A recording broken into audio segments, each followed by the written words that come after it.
Bismillahirrahmanirrahim. Assalamualaikum warahmatullahi wabarakatuh. Pada video kali ini, saya akan menyelesaikan kewajiban saya yaitu UAS Matkul PKN. Perkenalkan, nama saya Sri Rahmawati dengan NIM 12420300057 dari kelas 2C. Langsung saja ke pertanyaan yang pertama.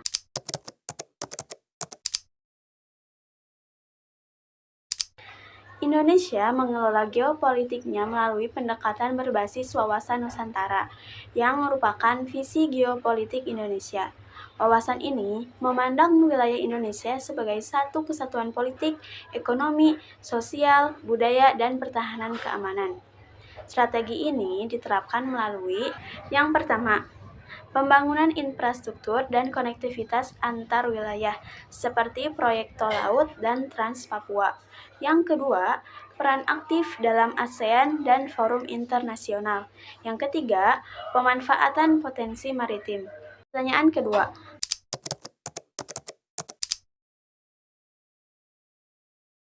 pemerintah perlu melakukan beberapa hal strategis. Yang pertama, penguatan diplomasi regional dan global, seperti penguatan peran Indonesia di ASEAN dan PBB.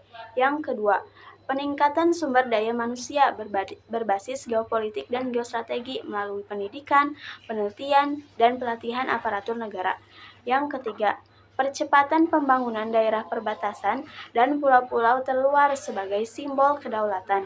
Yang keempat, modernisasi militer dan pertahanan siber untuk menjaga kedaulatan negara dari ancaman non-konvensional. Dan yang terakhir, penguatan ekonomi berbasis wilayah seperti pengembangan industri lokal dan hilirisasi sumber daya alam. Pertanyaan ketiga,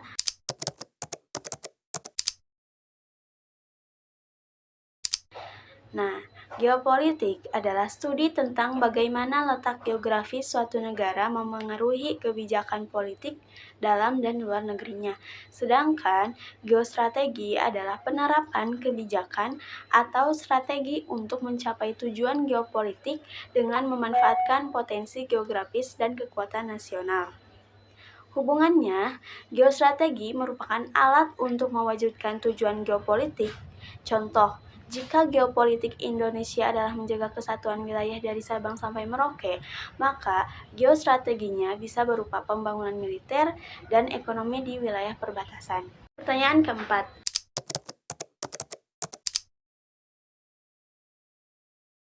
contoh nyatanya yaitu program tol laut sebagai geostrategi maritim untuk mendukung konektivitas nasional dan mengurangi disparitas harga antar wilayah.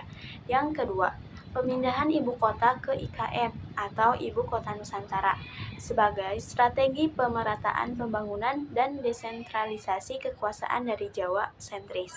Yang ketiga, pembangunan pangkalan militer di Natuna sebagai respons strategis terhadap ketegangan di Laut Natuna Utara. Dan yang terakhir, program bela negara sebagai penguatan identitas dan kesiapsiagaan warga terhadap ancaman ideologi, sosial, dan militer. Pertanyaan kelima,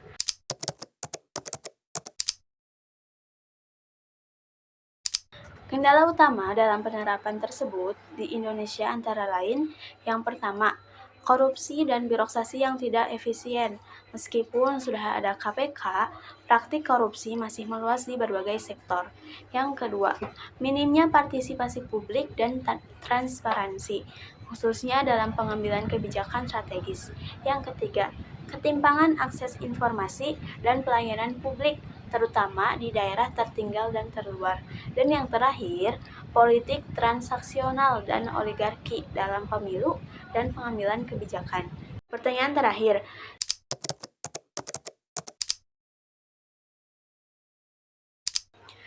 contoh beragama yang berlebihan. Yang pertama, mengharamkan semua bentuk budaya lokal meskipun tidak bertentangan dengan syariat. Kedua, menganggap semua yang berbeda mazhab sebagai sesat. Yang ketiga, memaksakan amalan sunnah sebagai kewajiban kepada orang lain.